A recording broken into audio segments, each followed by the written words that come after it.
Arthritic legs are no joke, people. Oofda. Okay. Sorry, I just had to stretch. I'm an old woman. Something that I learned at therapy camp, because, hello, I've been to therapy camp. My name is Bailey Osborne. I've been to therapy camp, and this is One Direction. Warning, if you don't like seeing people cry, don't watch this. Hey, potatoes. What's up? I don't know if this is a good idea to start filming right now because I was up till 2:30 a.m. last night crying over this journal, but I decided I would just start now because my last couple videos have been out late because I wasn't able to edit them or film them when I wanted to, so might as well just get a crack on. I was talking to my sister earlier today and I told her I can't wait till I get to the journals where we're friends so I can actually talk about you. How many nights did it take to count the stars? At the time it would take to fix my heart. Oh baby, I was there for you. All I ever wanted was the truth. Yeah, yeah. How many nights have you wished someone would stay? Lie awake, only hoping they're okay. I've never counted all of mine. If I tried, I know it would feel like infinity. Here we go. This is journal number 6. Yay! Also, don't mind my band-aid. I was trying to cut up chicken yesterday and instead I cut my finger. But we're okay. I'm gonna rate this journal maybe, I'm gonna say 6. And the reason why I'm giving it a 6 is because, number 1, it made me cry for like 3 hours when I was reading it last night. And number 2, because I'll explain later. This journal was in Wisconsin. And then for Christmas time, we went to Arizona because it was right before we moved to Morocco. And then this journal also went to Minnesota. This was given to me by one of the ladies after I had my ear surgery. She gave me this journal as a gift, and I believe it was Mariah's mom, the little girl I used to babysit when I was the baby whisperer. So I have these really cool 3D stickers. Don't remember where I got them from. Possibly Tara. The one who would send me letters, she would send me a lot of cool stickers and like crafty stuff. 6th book, I started it November 10th and I ended it January 4th, and then I said all my little nicknames there, and then this is my honey pie journal. There was a girl who lived where we lived in Wisconsin. She was my sister's best friend for a while, I believe. One day over the summer, we just all gave each other silly like pet names, and she became Honey Pie and I was Dear Darling. But I told Kayla I would name this journal after her, so I named it my Honey Pie journal. I actually have seen Kayla quite recently, comparatively, the very end of 2015, because I was writing a thing about balloons and I saw her and I was telling her about it because there were some things that I was like, I don't know if I should be writing this book. I had to wrestle through some things in my heart about it. But she said, if you're supposed to write this story, then you need to write this story. So if you loved the thing about balloons, say thank you to Kayla. This journal was really hard for me to read. This girl who was scared, who didn't want change, who was anticipating being very homesick and missing her best friend a lot. There are still things that I just shoved down and I never really dealt with. And reading this, a little bit of 15-year-old Bailey came back up.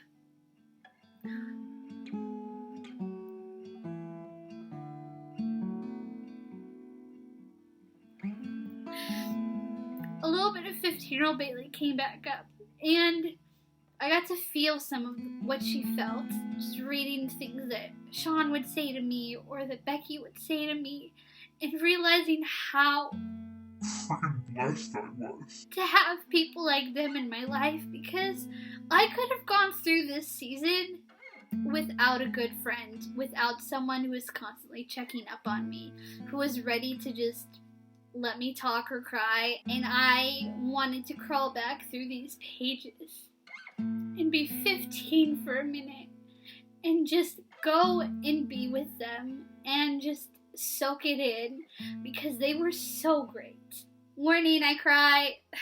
I started reading my 7th one this morning while I was eating breakfast, and I got 2 entries in. I was like, Nope, not today. I kind of want to shake myself again. Or slap myself, gently and then give myself a hug. Because I was never happy. Basically, this journal is like 2 months of me complaining that nothing is really ever enough. This was such an intense time in my life.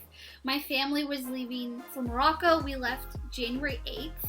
So this was like the very tail end of us living in the States. I turned into a basket case. I was so consumed with everything has to be special because this is the end. Everything has to mean something because this is the end. I was always wanting to spend time with Becky, but then if it wasn't what I felt like was good enough, then I was upset. I always wanted to spend time talking to Sean, but then when we would talk, I wouldn't know what to say. So I'd end up like writing him letters explaining like, this is how I feel. Something they learned at therapy camp was there are different ways to give and receive love. And I'm not talking about the 5 love languages. I don't know what it is. I had to read a marriage book because my counselor was like, you should probably read this. I have the vacillating style of love.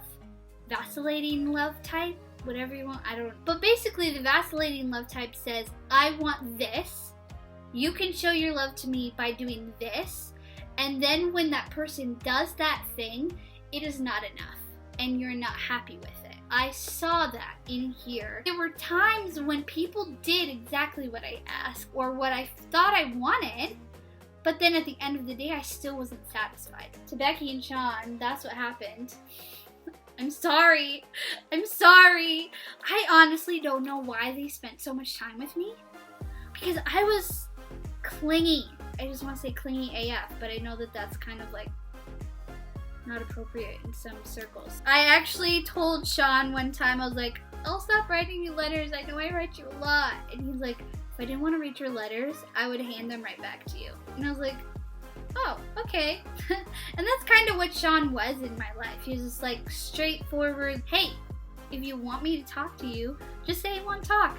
If you need a hug, just tell me you need a hug. If you want to hang out with Becky, go hang out with Becky. There was like 25 entries where I wrote down that he said the exact same thing. Almost exactly.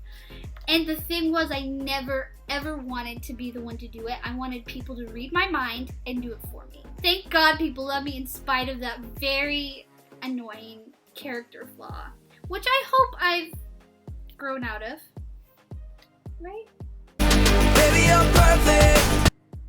Okay, I found some things. Most of these things are not about me crying. Some of them are, because that was a big part of my life at that time. But here we go. So I have this thing where I only like pink candy, pink Starbursts, and pink Skittles. They're my favorite. And that started here with Becky and Sean. This is...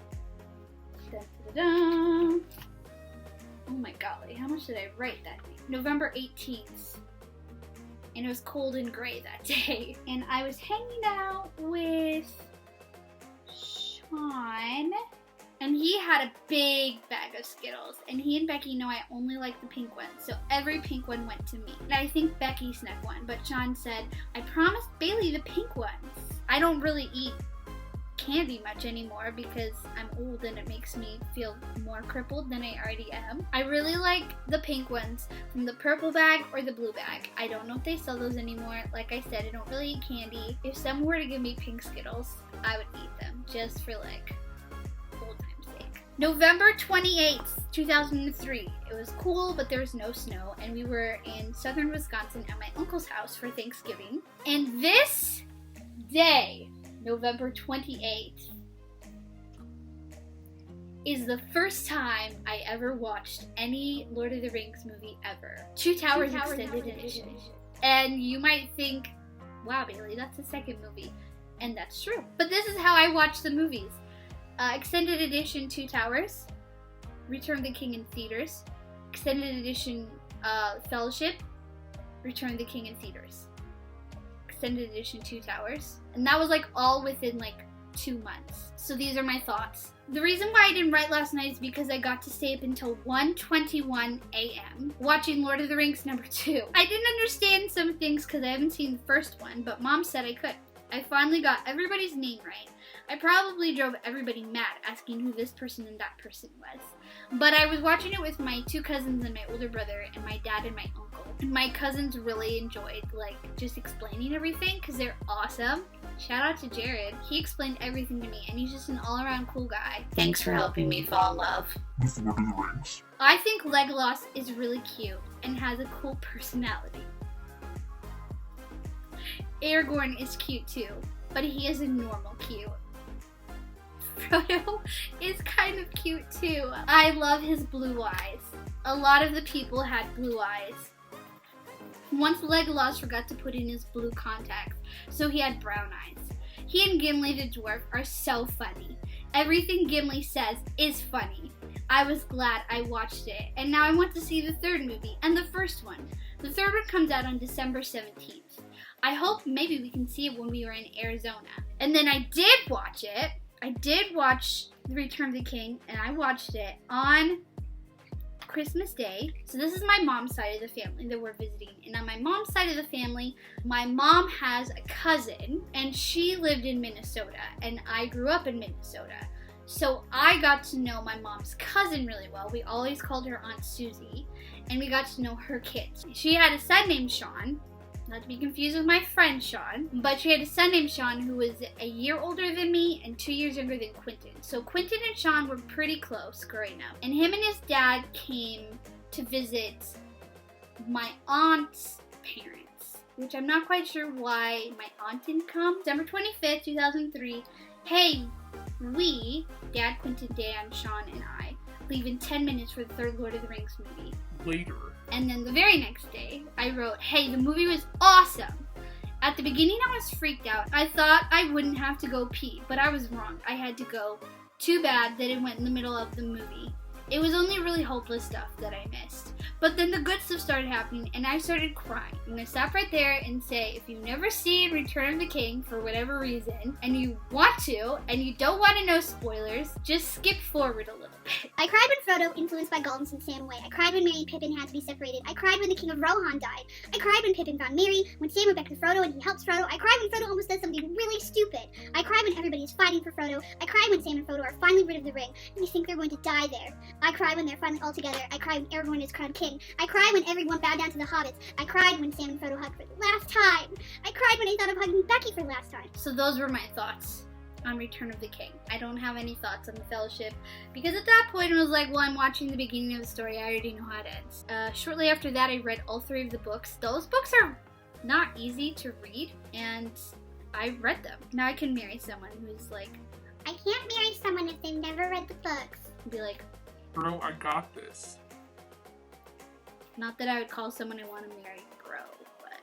December 1st, 2003, I'm only going to read a small part of this because someone kissed my hand as a joke, and my first reaction was to say disgusting, which I did, then to wipe it off and tell Becky.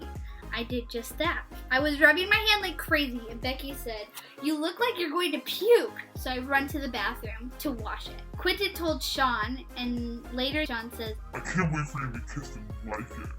and I say, what? And he says, that will be the day. We're still waiting for that day. To be kissed and like it. Now, if you remember, I started journaling on December 5th. I reached December 5th in this journal, so this is my 1 year of journaling. I said, hey, I don't have much time to write this since I got extended curfew and I just got home. It's 10:04 p.m. I got extended curfew because the girls were going to watch Finding Nemo and Mom said I could watch it. I didn't actually watch it because I'd already watched it. I hung out with Becky and Sean. So I wrote this on December 6th. I'm talking to Sean because I was crying. and he said, what's the matter? What's the deal? And I say, I don't know what I'm going to do when I don't have Becky. And Sean says, look at me. I turn to look at him, my eyes still overflowing with tears. He says, you will always have Becky. There will never be a time when you don't have Becky. Not even a moment. She may not be with you physically, but there will never be a time when she's not there for you. And that's what really matters. You're going to become Bailey, not Bailey/Becky.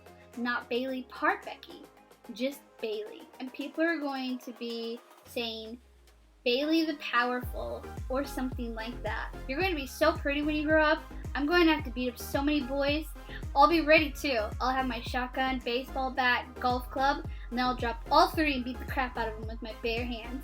Then he said, I'll ask them what their name is, and if they say I don't know, I'll let them through. It's an inside joke, because one night he asked me what's his name, and I say he doesn't have one yet. So now he teases me about finding a boy with no name. I have a journal of letters that I wrote in high school to my future husband, and I start every letter off with Dear One Without a Name, and that's where it started. Becky was on the phone for another hour. When she got off, we just cried together. I don't know why that's so funny to me.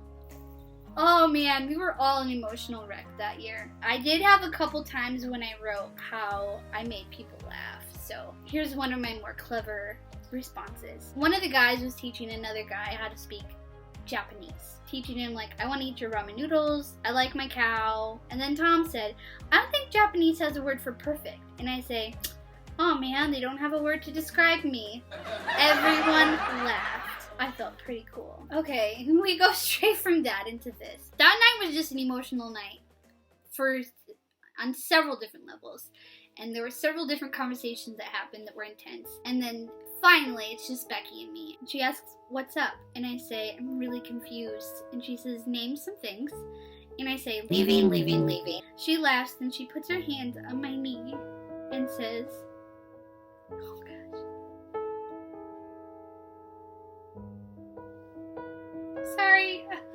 Sorry, I didn't mean to cry. She says, I'm going to miss you, Bailey. I honestly will. She leans over and gives me a hug. The whole time I'm thinking, I don't want to let go. When we let go, we're both crying. After that, I just talk. I won't say everything because my hand is really sore. And I'm really tired. We left in good moods. Sean was in the lobby talking when we came out. I gave Becky another hug. I stand by Sean until he stands up to give me a hug. He asks, is it all good? I nod. For sure? And I say, for sure. And he says, good. I'll tee him out. Bailey or squirt. Oh, here's another funny one.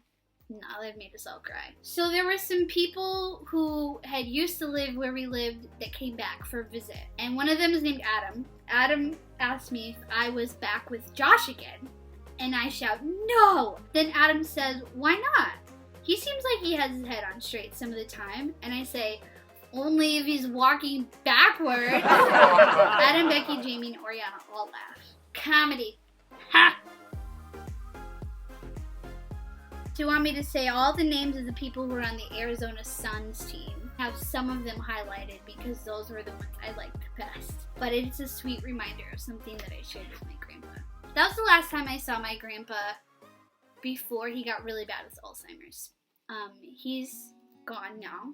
He died in 2006. And he used to watch Arizona Suns basketball games on TV. And that's when I realized I really enjoy watching basketball. I was never super close to him, but I remember watching the games with him, and oh my gosh.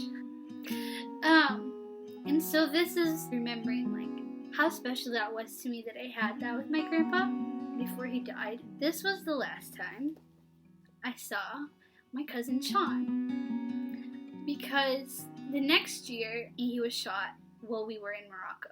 When I realized that I had like my last interaction with him in here, it became very, very special to me.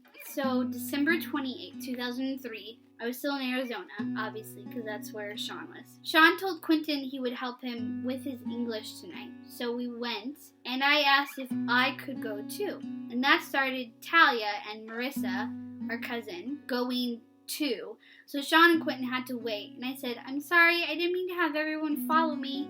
I'll go ahead. And Sean says, no, Bailey, you can walk with us. It's cool. Come here and give me a hug. We're all family. It's cool. And that's like really special. I could have just like not written that, or like could have been something completely different. Maybe him and Quentin would have been annoyed and been like, yeah, please don't walk with us. We don't want you little girls. But he just said, you know, no, that's cool. You can still walk with us. Give me a hug.